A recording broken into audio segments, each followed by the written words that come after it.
Bonsoir à toutes et à tous. Nous consacrerons la dernière partie de cette émission à vos questions SMS, Internet et réseaux sociaux. Responsables politiques, partenaires sociaux et entreprises en parlent depuis des mois et des mois. François Hollande en a fait un objectif majeur de son quinquennat, expliquant qu'il passerait par la loi faute d'accord. Les négociations sur la réforme du marché du travail sont-elles en train d'échouer? Et si oui, pourquoi? Voilà l'objet de ce C'est dans l'air intitulé « Emploi, l'improbable accord ». Et voici les invités qui ont accepté d'y participer. Jean-Claude Maillet, secrétaire général de Force ouvrière. Votre représentant en négociation estimait en milieu de journée, je dis bien en milieu de journée, qu'un accord était pour l'instant loin d'être acquis. Guylaine Ottenemer est rédactrice en chef du magazine Challenge. À la une de votre journal cette semaine, les 200 000 postes à pourvoir dans les 100 entreprises qui recrutent le plus en 2013. Bernard Maris est lui économiste, membre du Conseil général de la Banque de France. Vous enseignez à Paris 8. Je rappelle votre dernier ouvrage, Un plaidoyer impossible, entre parenthèses, pour les socialistes chez Albin Michel. Enfin, Michel Godet est lui aussi économiste, spécialiste de prospective. Vous êtes professeur au Conservatoire national des arts et métiers et fondateur du Cercle des entrepreneurs du futur. Votre dernier livre, La France des bonnes nouvelles, est paru chez Odile Jacob. Guylaine Ottenemer, quel est l'enjeu? Parce que voilà, on en a beaucoup parlé. Ça paraît à la fois très simple et en même temps très abrupt. Quel est l'enjeu de ce qui se négocie normalement jusqu'à ce soir minuit, si j'ai bien compris? C'est de rejoindre un peu les normes européennes en matière de recrutement et de licenciement. On est un pays où les salariés sont à la fois très protégés et où on a énormément de travail précaire, de CDD, presque 80% des embauches se font en CDD, donc il y a quelque chose qui est pas normal. Donc c'est d'essayer de retrouver à la fois une sécurité pour les salariés en termes de chômage, de formation, de passage à un autre emploi, et d'autre part de faciliter pour l'entrepreneur qui quelquefois, c'est vrai, hésite à embaucher parce qu'il se dit ça va être très difficile. On nous raconte que les multinationales, quand ils embauchent en France, ils mettent de côté à peu près 2 ans de salaire du salarié, ils provisionnent 2 ans de salaire parce que c'est ce que ça va leur coûter si 6 mois ou 1 an plus tard, cette unité était obligée de fermer parce que le marché n'est pas là, parce qu'ils ont raté leur truc, etc. Donc voilà, c'est de mettre à plat tout ça. Alors évidemment, il y a les mots politiques, hein, oui. Et notamment les marchés qui nous regardent, parce que les marchés, Bruxelles, le FMI, etc., on nous ont demandé de disons, ce qu'on appelle avoir plus de flexibilité, de réformer notre marché du travail. Donc on fait ça sous les yeux des marchés. Et donc il y a un discours politique et derrière, c'est vrai, il y a des accords qui sont plus difficiles parce qu'il y a le code de travail, il est gros comme ça. Oui. Et donc changer ça, c'est extrêmement difficile. Pourquoi le mot historique a-t-il été accolé à cette possible accord? Enfin, qu'est-ce qui fait qu'à brusquement on a l'impression que voilà, la vie va s'arrêter Ça fait très très longtemps qu'on n'a pas d'accord, disons, signé par les organisations syndicales, juste par le dialogue social, sur des grandes mutations. Le dernier, c'était sur, je ne sais plus quoi. 2008. Oui, 2008. Sur les mêmes thèmes. Voilà. Et donc, et surtout, il y a eu un peu d'emballement. Pardonnez-moi, ça veut dire que depuis 2008, on ne s'est pas parlé de ces questions? C'est très difficile. Enfin, de façon vraiment... Non, mais ça, c'est très politique. Je vais dire, pourquoi on en a énormément parlé, c'est qu'il y a eu un peu, c'est vrai, un emballement de la part de François Hollande et Jean-Marc Collot, en disant, voilà, on a le kit pour réussir le retour à l'emploi. 1, le pacte de compétitivité, d'autres, la réforme du marché du travail. C'est vrai qu'en théorie, c'est un peu les deux piliers d'une politique de l'emploi qui ne soit pas juste la relance, mais qui soit vraiment des réformes de structure. Et donc c'est la première, en plus c'est la première réforme de structure vraiment de fond proposée par le gouvernement, mais qui est laissée au dialogue social. Donc c'est un peu ambigu parce qu'il n'en a pas fait d'autres lui-même, et là la première à laquelle il s'affronte, il la laisse aux organisations syndicales. On ne rentre pas dans les détails, je vous la pose, on va dire, brutale. Si je puis dire, Jean-Claude Maillet, c'est pourquoi vous ne signez pas pour l'instant? Parce qu'on n'a pas satisfaction. Vous savez, quand on rentre dans... Non, bah oui, non, mais attendez, c'est aussi simple que ça, Yves Calvi. J'entends bien. Non, mais quand on négocie, moi je ne sais pas, et on ne sait pas, il faut quand on rentre dans une négociation, si on va signer ou pas, on ne sait pas, ça dépend de la négociation. À un moment, on considère qu'à la fin d'une négociation, le compromis est bon et on le signe. Exemple, en 2008, nous avons signé à l'époque. Et là, on va voir, c'est pas fini encore. Enfin, je le sens pas, je l'ai dit à plusieurs reprises. Si c'est pas bon, on signe pas. Ceux qui ne signent jamais ou ceux qui signent tout, il faut s'interroger. Il y a un problème quelque part. Vous estimez que ce vers quoi on se dirige au moment où nous parlons, est une mise en danger des salariés dans notre pays? Le problème de fond, c'est quoi? Le problème de fond, c'est la question de l'emploi. C'est ça le problème de fond, au-delà de la négociation en tant que telle. Le problème de fond, c'est la question de l'emploi. Est-ce que, dans l'état actuel des choses, à cette heure-ci, je dirais, est-ce que ça va répondre? Moi, je dis non, ça ne va pas répondre au problème d'emploi. À la fois, a priori, c'est pas terminé, certaines des décisions qui sont prises ne changeront pas fondamentalement les choses en termes de sécurisation, ce qu'on appelle de l'emploi. Par ailleurs, on va faire plus de flexibilité, on va licencier plus facilement. Donc, l'emploi, je pense que ça n'aura pas d'effet, voire des effets pervers. Et sur le plan de la flexibilité, il y en aura plus. Voilà, donc à partir de là, le déséquilibre n'y est pas. Maintenant, juste un mot, vous évoquiez cette notion d'historique. Enfin, le dossier, il a démarré avant. Il a commencé sous une partie, sous le président précédent, avec les accords compétitivité-emploi. Ça a démarré là, en fait. C'est tombé à l'eau, c'est repris ensuite. De dire que c'est une négociation historique, moi je dis non, c'est pas une négociation historique. Il y a encore d'autres négociations à venir dans l'année. C'est une négociation parmi d'autres. Et quand on dit historique, oui, on braque les projecteurs, tout le monde regarde. Voilà, c'est la négociation du siècle. Oh, faut arrêter. Il y aura d'autres négociations avant, il y en aura d'autres derrière, y compris sur des questions qui toucheront à l'emploi, par exemple la convention nationale. Sur le plan symbolique, quand même, toucher de cette manière au Code du travail, c'est très important. Oui, mais on ne vit pas de symboles. Les gens vivent de choses... quelquefois en économie, les signes... Si, par exemple, un seul exemple, je ne vais pas rentrer dans le détail technique, je donne un seul exemple. Si, je dis si, puisque ce n'est pas définitif, si il y a une légère augmentation de la cotisation patronale pour les CDD de moins d'un mois et les CDD de 1 mois à 3 mois. Ils ont dit oui, hein. C'est pas fini, je prends la précaution d'usage. Très bien. Et que parallèlement, il y a une diminution de cotisation patronale pour les jeunes de moins de 26 ans. 26, oui, pardon. Ça va être équilibré financièrement. Donc ça ne va pas ramener de l'argent supplémentaire au régime. Premier élément. Deuxième élément, si vous dites c'est les CDD, mais on retire les contrats d'usage, on retire les contrats saisonniers, on retire les contrats de remplacement et on retire l'intérim, ça va glisser de l'autre côté. Voilà, et on n'aura rien changé en termes de sécurité. Voilà. Vous savez, ça me fait penser parfois cette négociation, et j'arrête là, Yves Calvi. Vous savez, un hypermarché ou un supermarché, vous avez des têtes de gondole très jolies, très bien faites, avec un beau slogan, puis après vous regardez dans les rayons, merde, il n'y a plus rien dans le rayon, le produit est périmé. Il y a un peu de ça quand même. Michel Gollet. Écoutez, moi, pourquoi c'est important? D'abord, je trouve qu'il faut saluer l'événement. Il se trouve que ça se passe dans les locaux du MEDEF, mais ça pourrait être ailleurs. Ils sont autour de la table et ils essaient en principe de réfléchir ensemble pour moderniser le pays à l'heure européenne, comme vous l'évoquez. C'est-à-dire que ça fait 15 ans qu'on parle de flexi-sécurité. Le mot est un mot barbare, c'est la contraction de flexibilité et de sécurité, même si on l'utilise plus trop maintenant.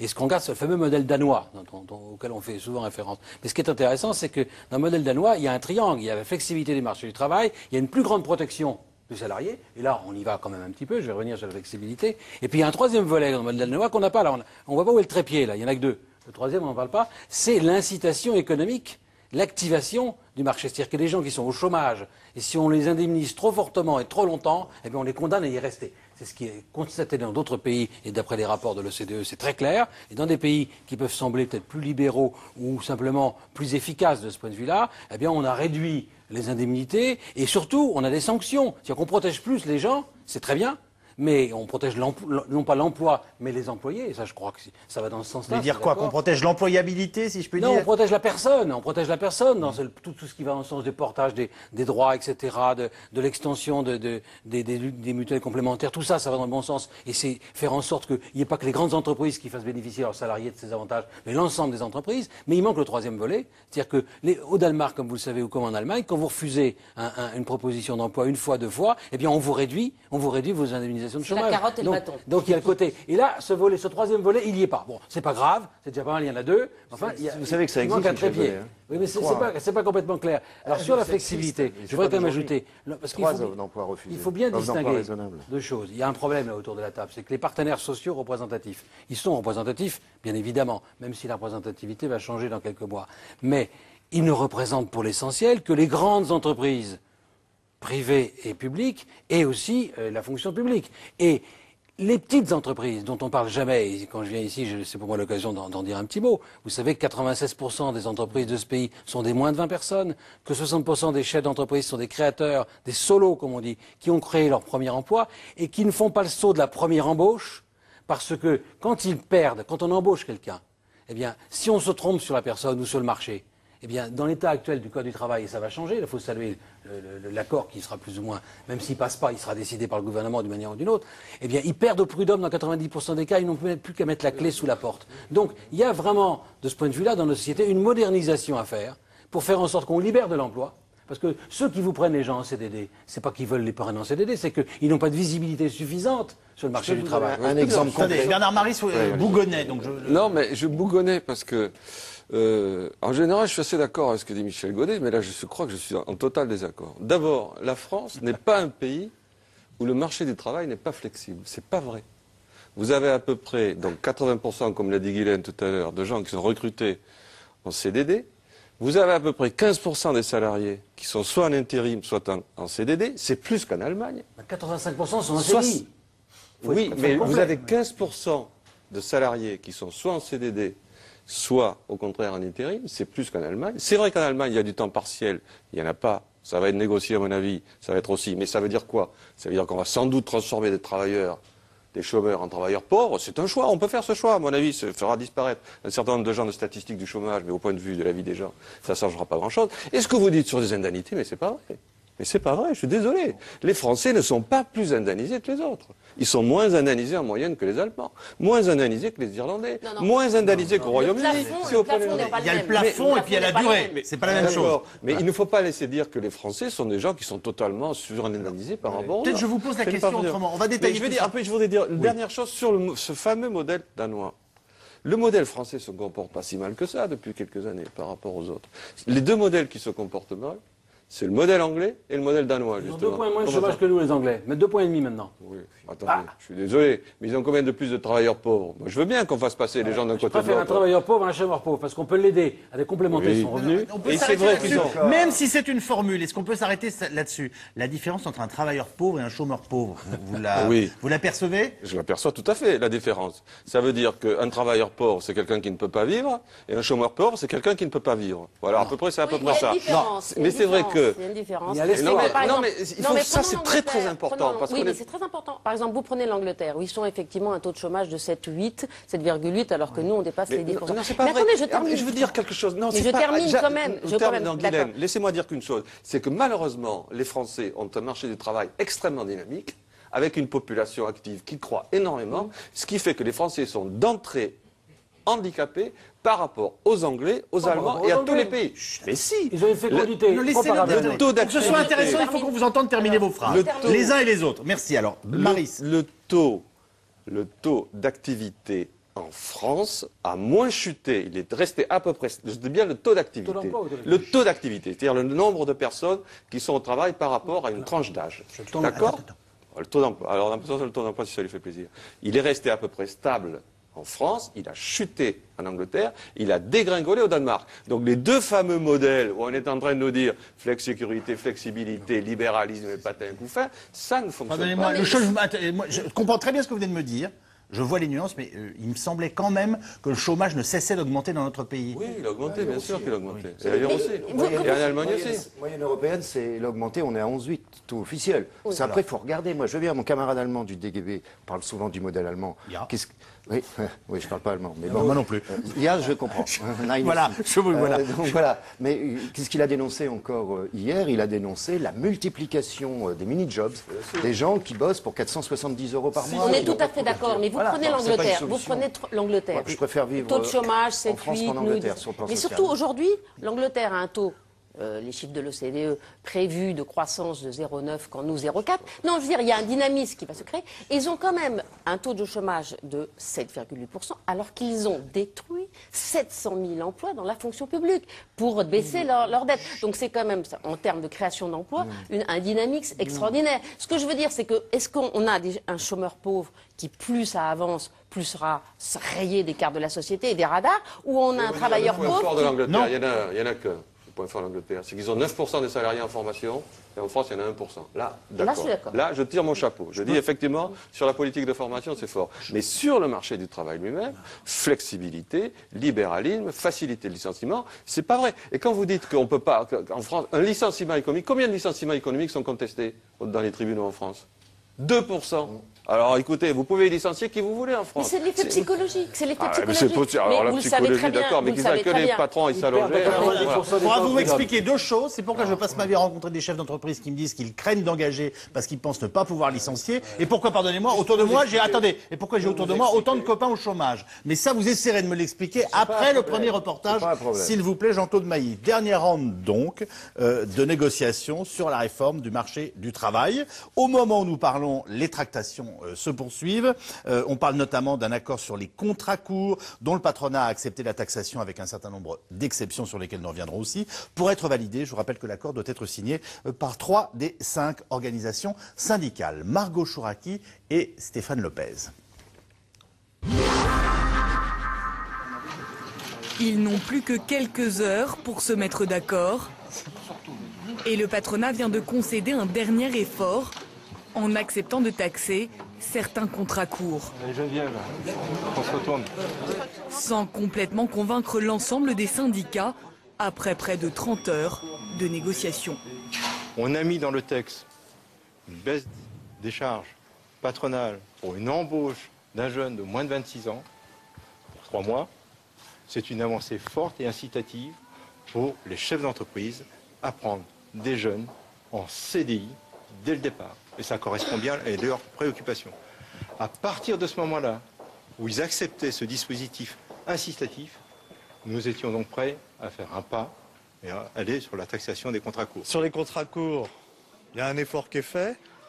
Maintenant, mesurer si cet effort est suffisant, c'est autre chose. Et c'était pourtant très mal parti. Flashback, hier au petit matin, avant le début des négociations. C'est le document. Les syndicats ont en main le nouveau projet du MEDEF, avec aucune mention de la taxe sur les contrats courts. À l'heure actuelle, nous avons... Vous voyez, c'est relativement épais ce que nous avons. Et si je veux vous montrer de façon très parlante les propositions patronales sur les contrats à durée déterminée, nous n'avons rien. Voilà. À cette heure-ci, nous n'avons rien. Un point pourtant non négociable pour les syndicats qui, dès la reprise des négociations hier, ont lancé les hostilités. Pendant que les uns, comme la CGT, manifestaient devant le siège du MEDEF, les autres exposaient leurs doléances au patronat. Vous avez vu, on a passé de 9h à pratiquement 2h, 14h à exprimer les modifications. Donc ça montre quand même qu'il y a beaucoup de modifications. C'est le suspense là. On a fait très mal au MEDEF en accumulant nos revendications. Mais on va voir cet après-midi s'il s'avance un petit peu vers nous et il fait des gestes. 4 heures plus tard, hier, sur les coups de 17h, le MEDEF accouche enfin d'un nouveau texte. Non, pour chacun une salle. Les syndicats s'isolent, l'ambiance est studieuse. On va prendre article par article et on va comparer ancien texte, nouveau texte et nos demandes. Et puis après, on va voir en finale. Pendant 1 heure, chacun de son côté, les syndicats examinaient la version 2 du projet du MEDEF. Un texte qui ne semble toujours pas convaincre les syndicats. Il est 19h et l'accord est loin d'être signé. Nouveau texte, pas de changement sur la philosophie générale, bien évidemment. Malheureusement, des aménagements cosmétiques, on va dire. C'est un peu amélioré. Il a avancé sur la complémentaire santé. Il a avancé, il est plus clair sur les droits rechargeables. Il reste à avancer un peu sur l'encadrement du temps partiel. Le patronat devra convaincre 3 syndicats sur 5 pour qu'un accord puisse être signé d'ici ce soir. En cas d'échec, le gouvernement a déjà prévenu, c'est lui qui tranchera. Bon, alors on a une première question SMS qui n'est pas très optimiste et qui est la suivante. À quoi bon réunir les partenaires sociaux puisque nous avons éternellement un dialogue de sourds? Est-ce que vous corroborez cette analyse plutôt pessimiste? Jean-Claude Mailly. Non, c'est pas un dialogue de sourds. La négociation, c'est de la tension, je ne veux pas dire la tension physique. Chacun développe ses positions. Là, c'est une négociation sous les feux de l'actualité, mais il y en aura d'autres avant, il y en aura d'autres après. Et des accords, il y en a, des accords en 2 mots, il y en a de manière régulière. Vous savez, il faut regarder aussi quand on signe quelque chose. Nous avons... bien sûr. Non, mais on parlait de l'accord de 2008 tout à l'heure qui portait sur le marché du travail. Je vais donner rupture conventionnelle, il faut en dire un mot. Oui, la rupture conventionnelle que nous avons à l'époque acceptée. Il y a des éléments positifs, il y a des dérives, il faut en être conscient. Mais c'est pas ça que je... Oui, mais à un moment donné, avant de refaire une deuxième erreur, il faut mieux rectifier la première. Bien sûr. Deuxième élément. À l'époque, les employeurs exigent et demandent dans la négociation, en disant si vous voulez qu'il y ait moins de CDD et qu'on embauche plus facilement un CDI, doublez les périodes d'essai. Et il y a eu un doublement des périodes d'essai. Regardons aujourd'hui la proportion de CDD. Est-ce qu'elle a diminué? Rien. Ça n'a pas bougé d'un iota. Donc voilà, ça s'appelle de l'affichage.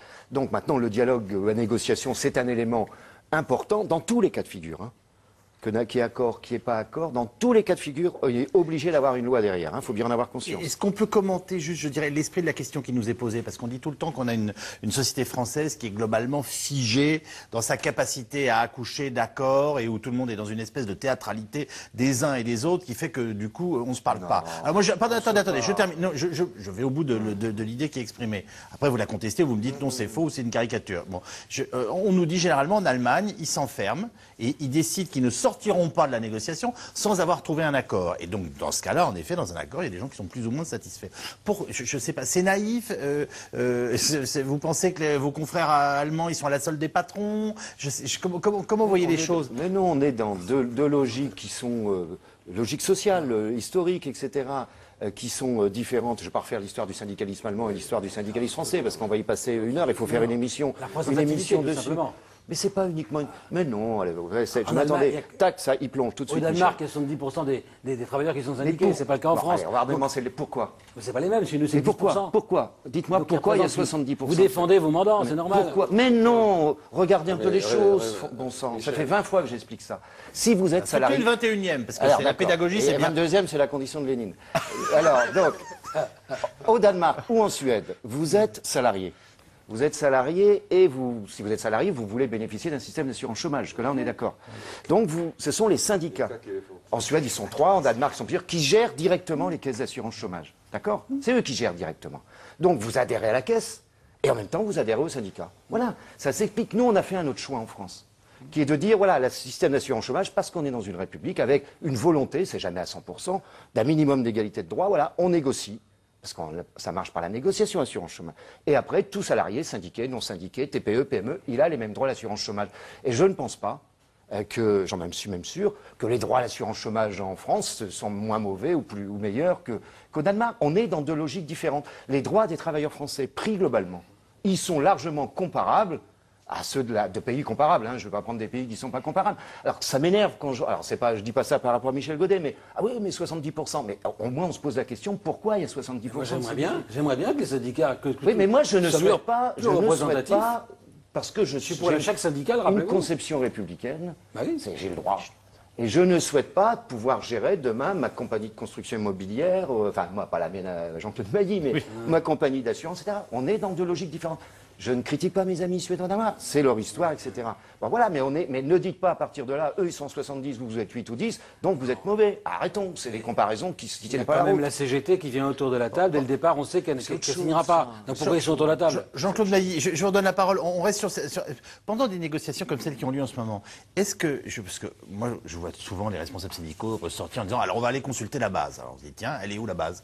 Quand est-ce qu'il la voit? Quand est-ce qu'il lui parle? Donc je vous pose la question très sincèrement, est-ce que vous avez des retours et des échanges qui vous donnent une photographie, on va dire à peu près honnête et pas caricaturale de ce que pensent les syndiqués à force ouvrière, de ce qui se joue? Vous comprenez ce que je veux dire? C'est pas une organisation syndicale comme FO et d'autres aussi. Hein. C'est vachement intéressant. Oui, mais on fonctionne sur un système de représentation par mandat. Donc il y a des instances qui sont élues, qui prennent les responsabilités, qui examinent les textes, etc.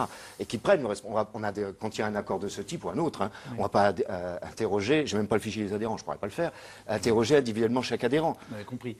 Je veux dire, est-ce que par exemple, il y a un moyen pour vous de savoir si un certain nombre des salariés de France ouvrière aujourd'hui, pardonnez-moi, sont prêts, et après vous avez le droit de contester ce que je vais vous dire, mais sont prêts à échanger un peu de travail stable contre un peu moins de sécurité, ou contre un salaire un peu moindre, ou contre moins de RTT, j'en sais rien. Pardonnez-moi une calvie, la question n'est pas bonne. Non mais je vais vous dire pourquoi. Non mais attendez. Non mais je vous explique. Je vous laisse bien répondre à ma mauvaise question. Non parce que ça existe, je veux dire. Pour répondre, donc il y a des mandats de représentation, donc les structures sont responsables, prennent leurs responsabilités, sont désavouées si elles ne sont pas. Voilà, mais c'est un mandat de représentation qu'on a les uns et les autres. C'est pas moi tout seul qui décide dans ce genre d'affaires, c'est évident. Bon. C'est pas le négociateur qui décide tout seul, il y a une réunion d'instance, on examine le texte, etc. Bon. Ensuite, quand je dis la question n'est pas bonne, parce que c'est... Vous prenez, Bernard Maris disait il y a de la flexibilité en France, mais y compris sur les rémunérations, pas sur le salaire.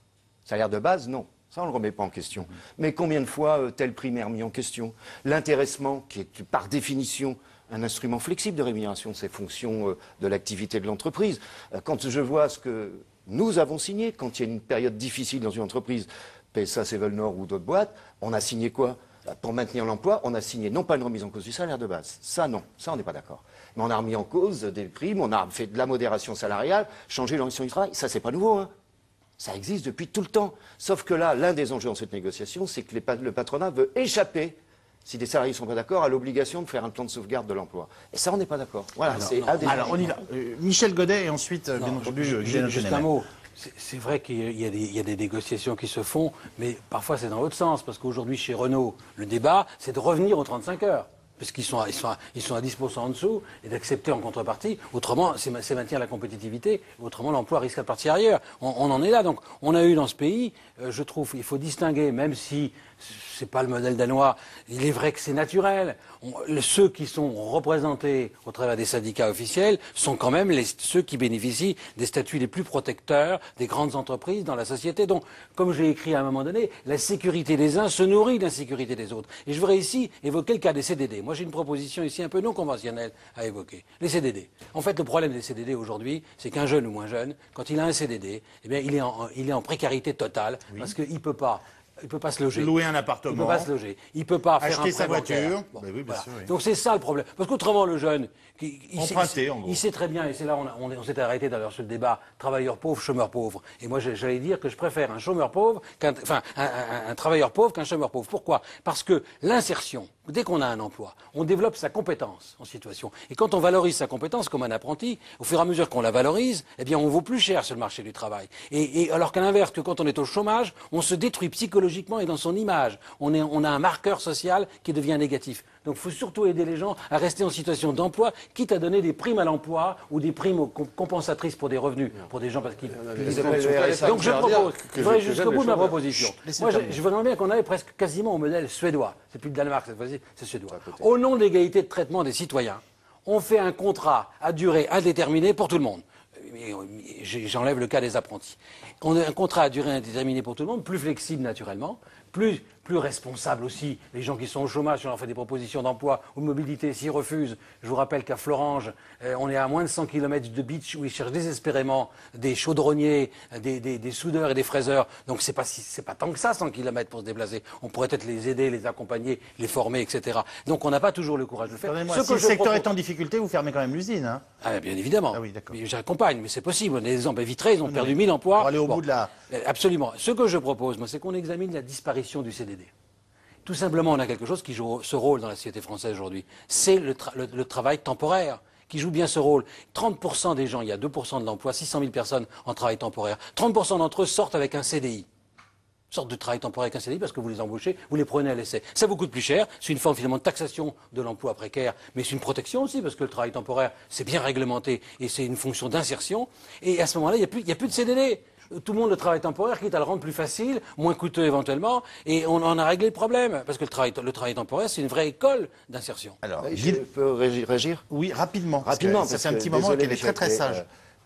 c'est pas un scoop, hein, Cahuc, Kramartz, etc. Nombreux sont ceux qui proposent un CDI à monter en charge progressive. Je vais appeler ça comme ça, sauf qu'au départ, tout le monde est flexibilisé. Hein, c'est quand même l'une des conséquences. Partager l'insécurité. Donc, oui, non, je préfère qu'on partage la sécurité que l'insécurité. Non, vous savez, la flexibilité du travail, c'est l'insécurité de l'emploi d'une manière. Non, mais c'est jeu les 4 points, celui qui est au milieu, il bouge plus parce que ceux qui chauffent. Il termine. Est-ce que je peux vous conseiller la lecture d'un livre? Je sais que vous aimez bien lire, etc. Lisez 2 ou 3 choses qu'on ne vous dit pas sur le capitaliste. Un coréen économiste qui s'appelle Chang. Lisez-le, vous verrez. C'est pas un anticapitaliste, hein, je précise. Lisez-le et vous verrez, c'est très instructif, y compris sur ces questions-là. Maintenant, le travail temporaire, l'intérim, etc. Si les textes ne changent pas, hein, je suis toujours à la prudence, c'est eux les grands vainqueurs dans l'affaire. Hein. Parce que les CDD sont taxés un peu. Eux, ils sortent du lot. Le Prisme, qui est l'organisme des fédérations patronales d'employeurs, ils ont fait le boulot de lobbying, ça a bien marché, visiblement. Hein, bon, il y a 30%, c'est pas faux ce que dit Michel Godet, des intérimaires qui finissent par sortir, mais vous savez, il y a des contrats individuels de formation où c'est 80%. Quand vous avez l'AFPA qui faisait son travail avant qu'elle soit remise en cause, j'espère que le Premier ministre annoncera de bonnes choses en début de semaine, il y a 60-70% qui sortaient avec un contrat de travail aussi. Il y a différentes formules. Hein, donc, mais là, on est dans une logique où, en gros, ce que nous disent les employeurs, c'est, si demain vous voulez qu'on embauche, laissez-nous d'abord licencier. Sauf que la première étape, c'est le licenciement. Et là, ça coince. Alors, avant de vous redonner la parole, question SMS qui est la suivante. Taxer plus les contrats courts va faire diminuer leur nombre, mais en quoi cela va-t-il faire augmenter le nombre des contrats longs? Est-ce que c'est comme ça que ça se pose aussi? Moi, ce que je trouve dans cette négociation, tout à l'heure, le téléspectateur demandait si ça servait à quelque chose. Voilà. D'abord, vous voyez, on voit ces reportages, on en parle, les gens se familiarisent avec les points de vue des uns et des autres. On s'enrichit tous de ça.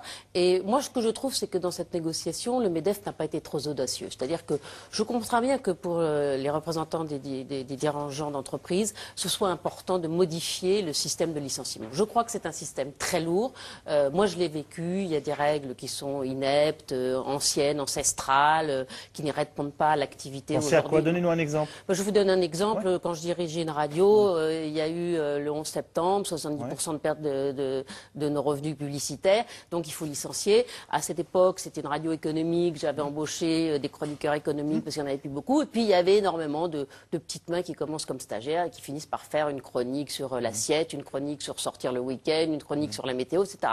Donc évidemment, je garde mon cœur de cible, qui sont les journalistes économiques et sociaux, et je propose qu'on licencie ceux qui ne sont... Ah ben non, plus d'ancienneté, vous êtes obligés. Je dis, mais qu'est-ce que je fais? Moi, je suis une radio économique, je ne suis pas une radio sortir le soir et passer le week-end avec la météo. Et on me dit, vous avez qu'à les former. Bon, vous voyez, donc, et ben, finalement, ça a fini en dépôt de bilan, et au lieu de sauver 50 emplois, eh bien, le repreneur n'en a gardé qu'une dizaine. Donc, on est souvent dans des systèmes complètement archaïques. Là, vous nous dites, pardonnez-moi, je vous interromps, Guylaine Ottenemer, que le fonctionnement et la protection du travail, ou en tout cas, bien entendu, tel qu'il a été conçu dans notre pays, vous a contraint à l'arrivée à licencier 40 personnes au lieu de préserver beaucoup plus d'emplois. Voilà. C'est bien cela. Mais ça arrive très souvent. C'est-à-dire qu'on était autrefois sur des emplois et des industries qui duraient beaucoup plus longtemps, qui n'étaient pas aussi... Mais je comprends que donc ce soit important pour les dirigeants de savoir que, en encadrant, évidemment, il n'est pas question de licencier quand on fait des profits, que c'est simplement parce qu'à la tête du client. Bon, évidemment qu'il faut encadrer. Mais je comprends que pour les entreprises, ce soit très important. Mais je ne comprends pas que le MEDEF n'ait pas eu plus de courage et d'audace et une meilleure stratégie concernant les CDD. Et je pense d'ailleurs que FO est très concerné par ce sujet, puisque vous êtes très représenté dans les grandes distributions, etc., où il y a énormément de contrats courts. Donc je pense qu'il devait être audacieux. On ne peut pas demander, allez, on nous facilite un peu, on nettoie un peu le droit les procédures de licenciement, on se met un peu plus aux normes modernes, mais dans ce cas-là, effectivement, nous, on n'a pas besoin de réclamer, une baisse des charges sociales pour embaucher et des usines à gaz pour rattraper à droite. Je trouve que le MEDEF a joué petit bras, alors que c'est vrai qu'il y avait un moment historique pour effectivement mettre un peu aux normes notre droit du travail. Et je pense que vraiment, ça a été petit jeu. Et je comprends qu'en face, les organisations organisations syndicales, elles ne voient pas, pour le moment, c'est vrai qu'il y a eu plus de choses faites, ça. Et deuxième chose, que je reproche au gouvernement, et je rejoins sur cela M. Mailly, c'est que un des trépieds importants, c'est pas seulement les histoires d'allocation chômage, c'est la formation. Et je pense qu'il fallait mettre sur le tapis tous aujourd'hui les outils qui servent à la formation et qui ne sont pas utilisés aujourd'hui pour les chômeurs, alors que vous avez des grandes entreprises où on propose des formations dont vous n'avez absolument pas besoin, où les gens ne vont pas, y compris dans la fonction publique, parce que voilà, ça fait partie du 1%, etc. Mais ils n'y vont pas, ils n'en ont pas besoin. Alors qu'il faudrait mettre tout l'argent et tous les efforts de formation vers les chômeurs et vers les jeunes. Alors, Bernard Maris et ensuite Michel Godet. Sur la taxation des CDD, moi je trouve que le principe est bon. Il se fait ailleurs, il se fait aux États-Unis par exemple, en fonction de la plus ou moins grande précarité du salarié, on taxe l'entreprise. Et ça veut dire que l'entreprise abonde au fonds d'indemnisation du chômage en fonction du type de salarié qu'elle a licencié. En gros, elle accepte de payer un peu plus pour avoir éventuellement des contrats plus souples. Absolument. Voilà. Et donc, c'est un système de pollueur-payeur, ou du système de bonus-malus, disons comme ça, c'est-à-dire que... Donc on augmente ses charges à l'entreprise. Bien sûr. Enfin, elle décide de le faire, hein, mais, voilà. Donc de ce côté-là, je pense que c'est vrai qu'il ne faut pas critiquer a priori ce système de taxation. Je vous dis ça parce qu'elles se plaignent déjà d'en avoir trop des charges des entreprises. De la précarité. Sur le principe du licenciement, qui serait effectivement la cause du chômage en France, je suis moins d'accord avec Guylaine là-dessus. C'est pas la principale cause. Non, je pense même que, même si vous arrivez à avoir une flexibilité parfaite du marché du travail, comme vous le souhaitiez, comme vous souhaiteriez en ce moment, c'est pas ça qui, malheureusement, va créer des emplois. Malheureusement, ce qui va créer des emplois, à mon avis, c'est plutôt de l'activité, de la croissance et un certain nombre de domaines où la France va devenir meilleure que les autres. Et je pense qu'effectivement, là, je vous rejoins tout à fait. C'est vrai qu'il peut être que la formation, la compétitivité, le fait qu'on puisse gagner des marchés, fasse ceci, cela. Moi, je trouve que les deux échecs frappants en ce moment, c'est... je l'ai déjà dit, c'est le Royaume-Uni, mais c'est aussi l'Allemagne, qui, malgré tous ses efforts, malgré ses hyper-exportations, malgré sa balance extérieure excédentaire, ne fait guère mieux que nous. Et malgré... Pardon ? 2 fois moins de chômeurs. Parce qu'elle accepte, qu'elle accepte des jobs à 1 euro, parce qu'elle accepte... Mais si, on n'a pas... Mais vous pensez qu'attendez, 30% des travailleurs allemands ont des faux emplois ? Oui, à peu près. Pas des faux emplois. Mais c'est vrai, des emplois payés. très très mal payés. Et nous, on est des vrais chômeurs. Mais attendez, Michel Godet. Alors, moi, je vais vous dire une chose. En général, les gens moi, je préfère, entre être travailleur pauvre et chômeur, je préfère être chômeur. Vous voyez, j'ai bien compris. Au moins, dans les deux, au moins ne pas avoir à faire des allers-retours entre mon domicile, ma caisse où je suis caissière, etc., ne pas pouvoir élever mes enfants, être obligé de faire en ceci, France cela. aussi, on peut avoir 5% de chômage. Au pays de Vitré, c'est ça que vous dites. Si le problème, c'est gommer les statistiques du chômage, alors à ce moment-là, c'est vite fait. Les statistiques du chômage, vous les gommez demain en France en décidant de jouer sur la précarité. Est-ce que vous nous dites que le marché de l'emploi en Allemagne est bidon ? Moi, j'aurais un peu de mal à le croire quand même. Oui, moi je le dis. Ah bon ? Je dis que, mais oui, que cette pseudo-diminution du chômage en Allemagne vient du fait que les gens sont très très mal payés, acceptent des travaux qui sont absolument inadmissibles, et c'est vrai qu'il y a une partialité du temps de travail qui n'existe pas en France. Si vous voulez arriver à faire... mais vous n'avez pas le temps partiel. On ne peut pas dire que les chiffres qui nous Et dérangent... j'ajoute... Non, mais il faut arrêter de faire ce French bashing.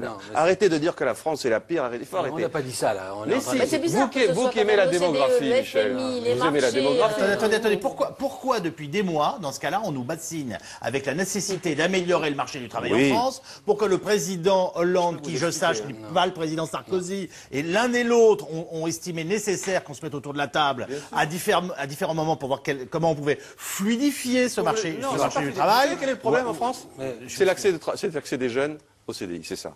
C'est le fait qu'il y ait 25% de jeunes, effectivement, qui n'arrivent pas de stage en stage ou de travail précaire à travail précaire à accéder au CDI. À mon avis, c'est ça le problème. C'est le fait que le contrat de travail tel qu'il est défini en France en ce moment, sans doute, fait une barrière, interdit à un certain nombre de jeunes qui devraient avoir accès au marché du travail. Rapidement, Michel Godet, puis Jean-Claude Mailly. D'abord, je voudrais dire... OK sur l'histoire du bonus-malus. C'est vrai qu'il faut faire payer plus ceux qui licencient plus que les autres. à l'assurance chômage, c'est normal, c'est sain. Donc je suis pour un système de taxation, à condition qu'on l'applique de façon différenciée aux grandes entreprises qui représentent plutôt le MEDEF, et c'est pas la même chose pour les petites TPE qui ont moins de 20 personnes, moins de 10. Parce que moi je les connais bien, je les fréquente tous les jours, et ce que je peux vous dire une chose, c'est que lorsque ils ont quelqu'un, quand ils embauchent quelqu'un, ils vont lui faire un CDI quand ils en ont besoin d'une compétence. Ils vont se mettre à genoux pour qu'il reste. Ils vont lui faire un CDI parce qu'on manque de compétences. Vous savez comme moi qu'il y a plus de 200 000, c'est pas les mêmes que ceux qui sont annoncés dans le challenge, plus de 200 000 offres d'emploi dans le répertoire permanent des métiers de Pôle emploi qui restent pendant un an non satisfaites. Alors on peut trier, discuter là-dedans, mais il y a en permanence dans ce pays besoin d'ouvriers qualifiés du textile, besoin de chaudronniers, de soudeurs, etc. Tous ces métiers dont on parle, et y compris pour exporter dans l'automobile, j'évoquais l'exemple de Bitch en Moselle tout à l'heure, et ça on fait rien. Et c'est pas de la formation, c'est de l'insertion, c'est la formation sur le tas. C'est pas des stages de formation qui débouchent sur rien, c'est mettre les gens en situation. On sait que c'est possible, on ne le fait pas et on n'a pas le courage de le faire. Donc je trouve que ce qui a été fait va dans le bon sens à condition qu'on traite différemment les grandes entreprises des petites entreprises. Et puis arrêtons de dire que les chiffres qui nous dérangent sont faux, parce que je veux juste revenir sur mes 60% de créateurs, hein, 60% des créateurs des entrepreneurs sont des solos. Ils font pas le saut de la première embauche parce que c'est un risque trop important pour eux. Il faut bien les aider. C'est là qu'on crée des emplois. C'est pas dans les grandes entreprises. Plutôt en perdre. Jean-Claude Mailly, très vite parce qu'il faut que je passe mon troisième reportage. Oui, non, ce que je veux dire, nous on a proposé un système sur la taxation, par exemple, des contrats, pas seulement CDD, intérim. On a dit au-delà de 20% taux moyen d'utilisation, on paye plus cher, enfin l'entreprise paye plus cher, en dessous de 20%, elle paye moins cher, et on a même fait des franchises. Oui, et on avait un bonus-malus, ça c'est vrai. Et on avait même dit, on ferait des taux plus faibles pour les TPE. Donc alors, on a posé un système, et par contre, l'avantage c'est que ça ramenait de l'argent. Pourquoi? On veut limiter la précarité, d'une part, mais il faut savoir que la moitié de l'indemnisation de l'assurance chômage, la moitié, c'est des fins de contrats précaires, CDD, intérim, etc. C'est la moitié des fonds d'indemnisation. Donc il faut rééquilibrer les choses. On peut dire que les chômeurs ne sont pas indemnisés quand même. Ah oui, aussi, bien sûr. Non, mais je parle de ceux indemnisés par l'assurance chômage. Maintenant, Ottenheimer disait, dans la grande discussion, moi je peux dire, dans un groupe comme Carrefour, il y a longtemps qu'on a négocié, par exemple, que le temps partiel minimal, c'est 30 heures. Voilà, c'est le temps partiel minimal. Dans d'autres groupes, on a quasiment supprimé le temps partiel imposé. Vous êtes en train d'avérer une chose, c'est que à chaque entreprise et à chaque univers économique, il faudrait peut-être des choses un petit peu plus à géométrie variable.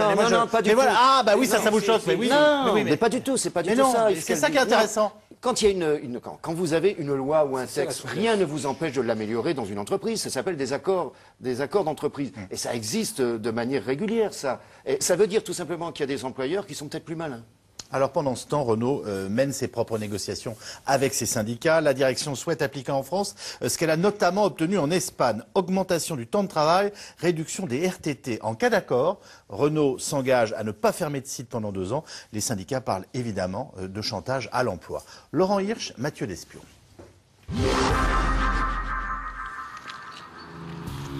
Les apparences sont parfois trompeuses. D'extérieur, tout semble normal à l'usine Renault de Flins. Pourtant, au lendemain de la 5e réunion de négociation sur la compétitivité dans le groupe, près d'un salarié sur 4 est en grève sur ce site. Objet de l'inquiétude, les dernières propositions de la direction.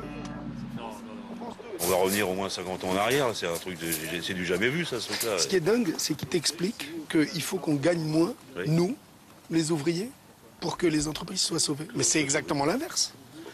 Si on est tous au chômage et qu'on ne gagne pas et qu'on ne consomme pas, qui c'est qui va les acheter, leur merde qu'ils fabriquent là? Qui va les acheter? On ne peut pas signer un accord aujourd'hui en disant serrer la ceinture alors que dans le même temps, ils sont en train de supprimer des postes actuellement.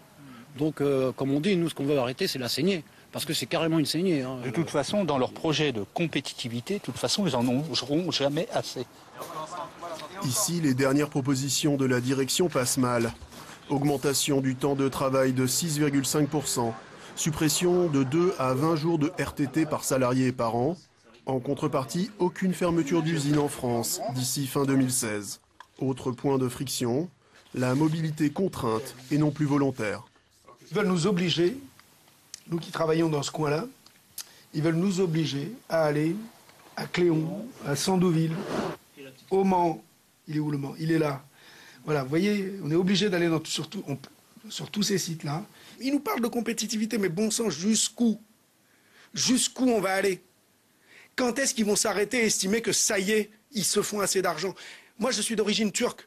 Les copains à Bursa, on leur explique la même chose, il faut être compétitif par rapport aux aux Marocains, les Marocains par rapport aux Roumains, les Roumains par rapport aux Chinois. Mais où est-ce que bientôt ça va être par rapport aux Martiens? Ils ne s'arrêtent pas. Dans ce document tiré d'une source interne, les usines françaises de Renault sont mal classées en termes de compétitivité.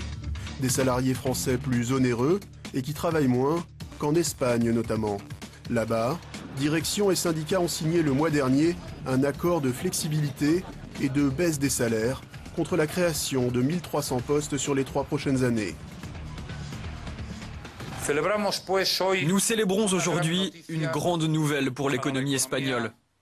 Et depuis que je suis le chef du gouvernement, je n'ai pas eu l'occasion d'en célébrer beaucoup. Ce n'est pas du chantage à l'emploi. On parle d'une réalité. Aujourd'hui, pour livrer une voiture en France ou en Allemagne, fabriquée en Espagne, c'est 400 € de plus que si elle avait été faite en Turquie. Moi, je pense que le consommateur, et qui plus est dans cette situation de crise, n'est pas prêt à payer 400 € de plus parce que la voiture a été fabriquée dans tel ou tel pays. La réalité, ce n'est pas Renault qui la dicte, c'est la société. Autre indice mis en avant par Renault, celui de la productivité. À Palencia l'an dernier, sur les 6 premiers mois, chaque salarié a fabriqué en moyenne 55,1 véhicules. À Flins, c'était près de 2 fois moins. Des chiffres éloquents, quoique fallacieux, pour cet économiste spécialiste du secteur automobile. Derrière la comparaison qui est faite entre les sites français et les sites étrangers, il y a le fait que, en gros, quand on veut tuer son chien, on dit qu'il a la rage, et du coup, les sites que l'on dit peu productifs le sont en grande partie parce qu'on les a peu favorisés dans l'implantation des modèles. Renault considère que le marché européen va rester durablement bas. Le constructeur cherche donc à réduire ses coûts en France et compte parvenir à un accord global de compétitivité d'ici fin janvier ou début février. Alors, on revient en cas spécifique dans un instant de Renault, mais on a cette question qu'on avait commencé à aborder juste avant de regarder le reportage, qui est pourquoi ne pas avoir des accords locaux modulés selon les contraintes locales? Tout le monde comprend, alors même sans avoir fait d'études d'économie, que la situation dans l'industrie automobile française n'est pas la même que celle de beaucoup de jeunes gens qui rentrent sur le marché. À chaque fois que nous on fait une interview avec un jeune Français qui travaille, généralement il est devant un écran dans une petite entreprise qui est en train de démarrer ou dans le tourisme. On comprend très bien que là aussi, il y a un peu plus de monde dans les restaurants à Noël et un peu moins après pendant le mois de janvier. Voilà, enfin, alors là, on est au cœur, je ne sais pas s'il faut appeler ça de flexibilité, mais ne serait-ce que de ce qu'on appelle en tout cas le marché du travail objectif. Guylaine Ottenemer. Je crois que les salariés sont prêts à beaucoup d'évolutions. Ils ont compris comment les choses fonctionnaient. Simplement, ces négociations se passent aujourd'hui à un moment où depuis 15 ans, tous les progrès de productivité qui ont été faits en France ou en Europe d'ailleurs sont allés plutôt vers le capital, vers ceux qui étaient détenteurs du capital, que vers les salariés. Or, du temps de Ford, de Beveridge, de Keynes, etc., il y avait quand même une règle que bon, le patron n'était pas payé plus de 40 fois la moyenne des salariés. Aujourd'hui, on est à 5 ou 600 fois. Vous voulez dire que les salariés qui ont accepté de faire des efforts n'ont pas vraiment vu le retour? Ça fait quand même 15 ans qu'aujourd'hui, ils n'ont pas beaucoup de progression salariale, qu'on leur dit que c'est la compétitivité. C'est vrai que chaque fois, ils se demandent mais jusqu'où on va descendre? Et puis qu'on leur pique un peu d'argent sur la mutuelle, et puis qu'on leur pique un peu d'argent sur ceci et sur cela. Alors, il y a eu évidemment des avancées sociales comme les RTT, la 5e semaine de vacances, etc. Mais que c'est vrai, en termes de pouvoir d'achat, ça fait des années qu'ils ne voient pas de ciel bleu. Donc, et qu'au contraire, ils voient, et c'est vrai, c'est la réalité des chiffres, les 1% les plus riches, les capitalistes, ont quand même aspiré tous les progrès de productivité énormes qu'on a fait en France. Et à cela s'ajoute que les progrès de productivité font qu'on a besoin de moins de salariés. Donc on a plus de chômage. Donc à la fin, on est sur un système où c'est vrai qu'ils n'ont pas envie de lâcher rien. Le directeur de Renault Espagne, il vient de nous dire, moi je suis désolé, si je veux vendre mes Renault espagnols, les 400 € que ça coûte en moins si je la fabrique en Turquie, ceux qui vont m'acheter mes voitures, ils font la différence. Donc il faut bien un moment que je fasse un effort quelque part. Il a raison? Ces consommateurs, si on veut acheter un véhicule français aujourd'hui, il ne faut peut-être pas acheter une Renault, il faut bien acheter une Toyota. Et donc de ce point de vue-là, et en termes, mais bien sûr, c'est plus fabriqué, le contenu fabriqué en France est plus élevé. Et si on regarde les performances automobiles, il n'y a pas que le Maroc, il n'y a pas que le Maroc ou l'Espagne, il y a l'Angleterre. Tout à l'heure qu'on mettait, mais aujourd'hui la productivité anglaise. Et là, je ne suis pas d'accord avec ce qui est dit par ma voisine, parce que la productivité en France, vous savez, quand on mesure la valeur ajoutée.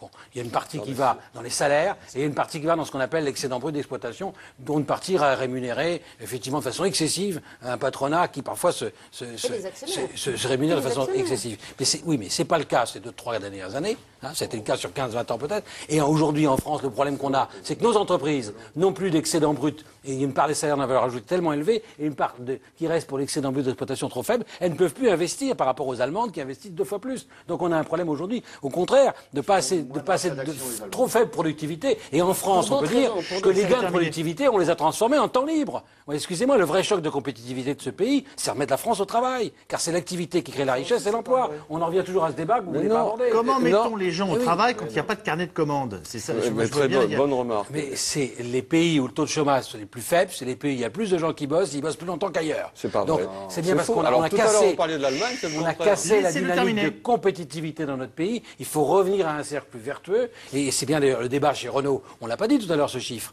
Ils sont pas à 35 heures. Leur enjeu c'est pas de revenir à 39 heures, c'est de revenir à 35 heures. Et on voit bien parce que petit à petit, à force de faire des concessions, de remettre le temps de formation hors du temps de travail. Effectivement, il faut faire évoluer ces compétences. Tout ça, c'est des vrais enjeux qui montrent qu'on a une modernisation à avoir pour se mettre simplement les pendules de la France à l'heure de l'Europe. On est en Maris, puis Jean-Claude Maillet. Juste un mot, puisqu'on parlait de l'industrie automobile. Oui.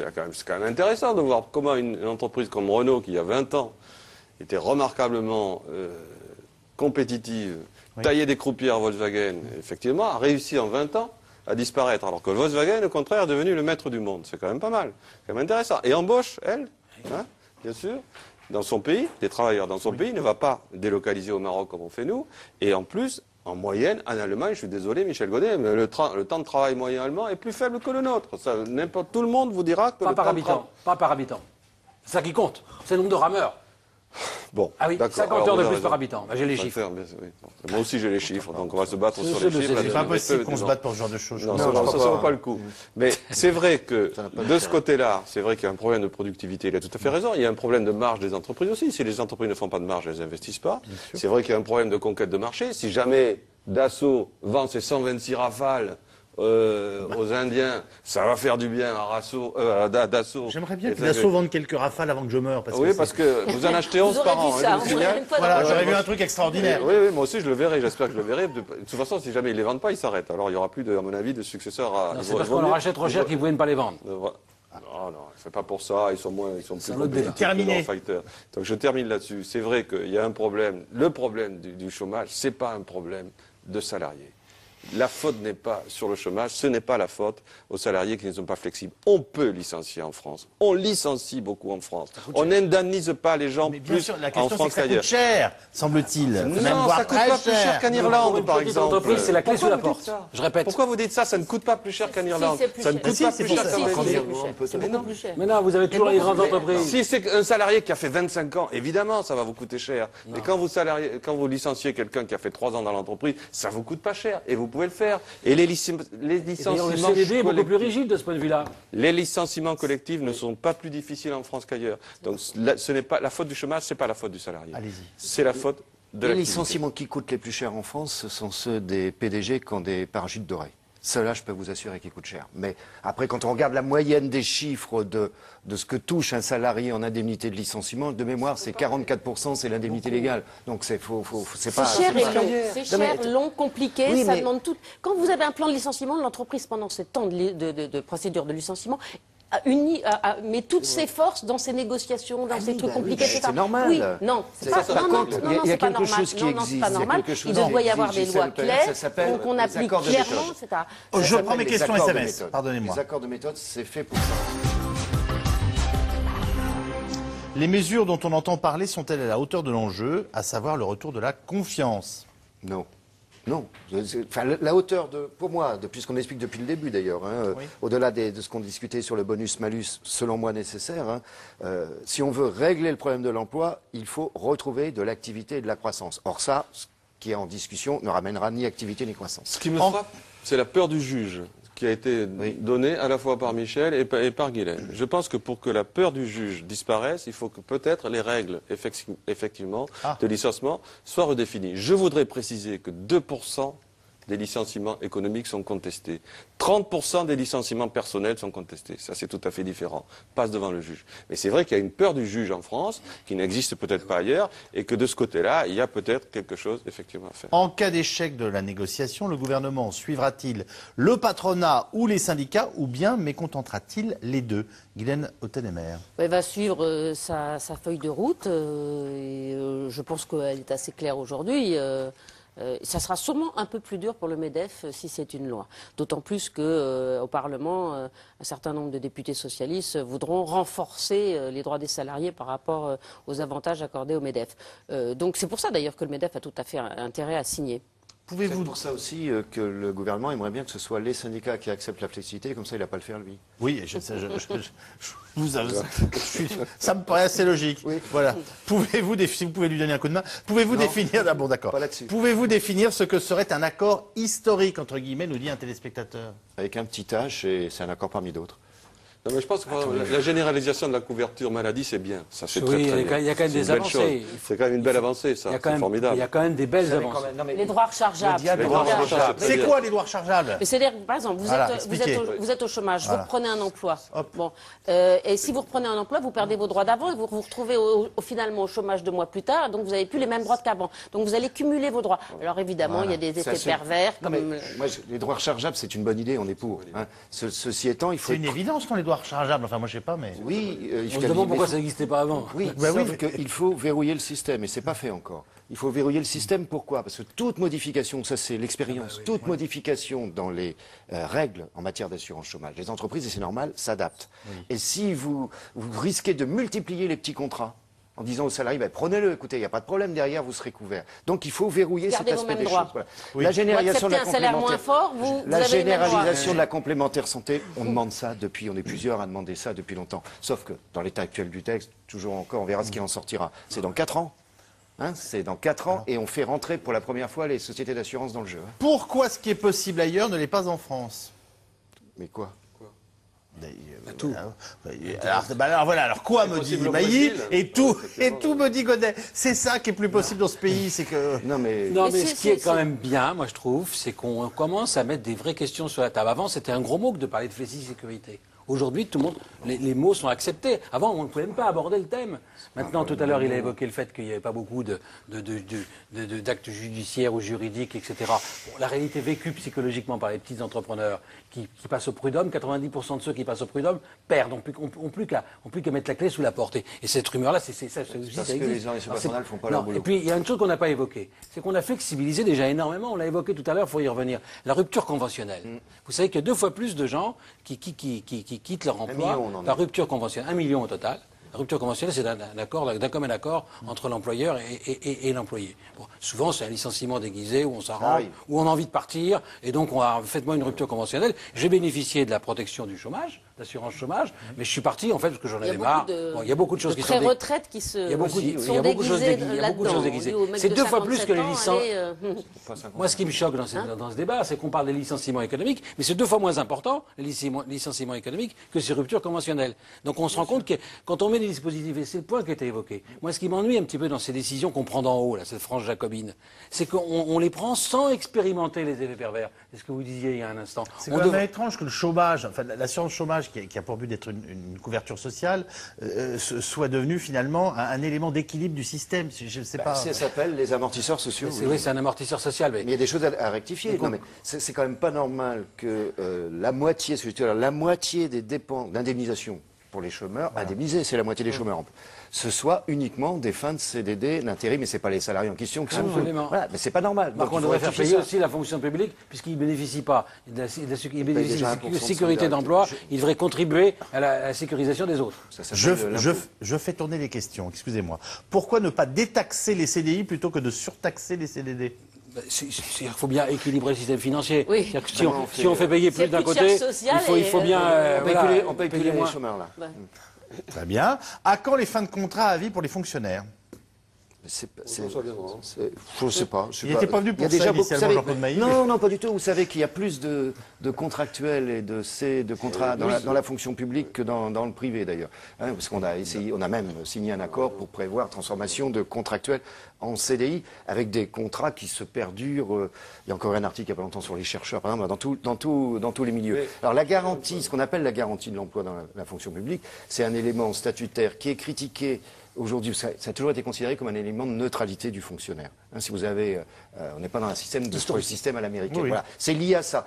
Dans les périodes fastes économiques, un gars dans le privé, il gagnait beaucoup plus qu'un fonctionnaire. C'est moins vrai aujourd'hui, ça s'est équilibré un peu plus.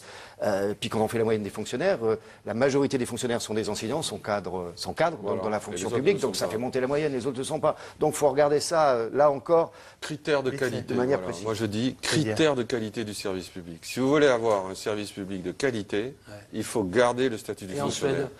Regardez, oui, mais attends, Michel, regarde les armées privées. Moi, je veux bien qu'on fasse faire la police en Irak par des officines privées. Je préfère que ce soit des militaires et que des militaires aient un statut, effectivement, de fonctionnaire. Comment signer un bail en CDD? Comment accéder à la propriété en CDD? La flexibilité, c'est la mort des projets de vie. Mais si on a CDD, il faut avoir un CDI plus souple. Il faut que le CDI devienne l'exception. Voilà. Et quant à la fonction publique, il y a une chose qui est évidente, c'est qu'il n'y a pas de direction des ressources humaines dans ce pays. Il faut arriver à ce qu'un fonctionnaire puisse changer de métier, évoluer. Un prof, peut-être au bout de 15 ans, 20 ans, il en a marre. Il faut qu'il puisse faire autre chose, qu'il ait une formation. Il faut qu'il y ait plus de mouvement dans la fonction publique et qu'on ne reste pas à vie dans le même bureau avec la même direction, sous-direction. Ça a déjà un peu évolué, mais quand même pas énormément. Quels sont les débouchés pour un prof aujourd'hui? Il n'y en a pas. Pour répondre à la question qui nous était posée, on peut imaginer aussi la politique. On peut imaginer que les banques soient elles aussi un petit peu plus flexibles dans leur attribution des emprunts. Quel contrôle sur les formations bidons inadaptées? Bah oui, il y a un ménage à faire. On le sait, ça. Il y a un gaspillage énorme d'argent dans la formation professionnelle. Mais là, on pense que Jean-Claude Mailly, il y a deux aspects. Non, mais je précise. Il y a deux aspects dans la formation. Il y a la formation professionnelle qui concerne essentiellement les salariés. Et je ne parle pas des demandeurs d'emploi. Les accords de formation professionnelle, c'est la gestion des salariés des entreprises. Bon. Et après, il y a la formation des demandeurs d'emploi où il y a un effort à faire. Et là, la première responsable, c'est l'État. Sur la formation des demandeurs d'emploi, même si les organismes de formation professionnelle, ce qu'ils ne faisaient pas avant, mettent aujourd'hui de l'argent. Merci beaucoup les uns et les autres d'avoir participé à cette émission qui sera donc rediffusée ce soir à 22h20. 22h20. Merci à vous de l'avoir suivi. Je vous signale que Laurent Wauquiez, l'invité de C'est Politique, et donc de Caroline Roux, en direct dimanche entre 17h45 et 17h50 sur notre antenne. Que lundi, vous aurez donc rendez-vous avec Laurent Bazin, que je vous retrouve avec grand plaisir dès mardi soir. Passez un bon week-end sur France 5 et donc à mardi en ce qui me concerne.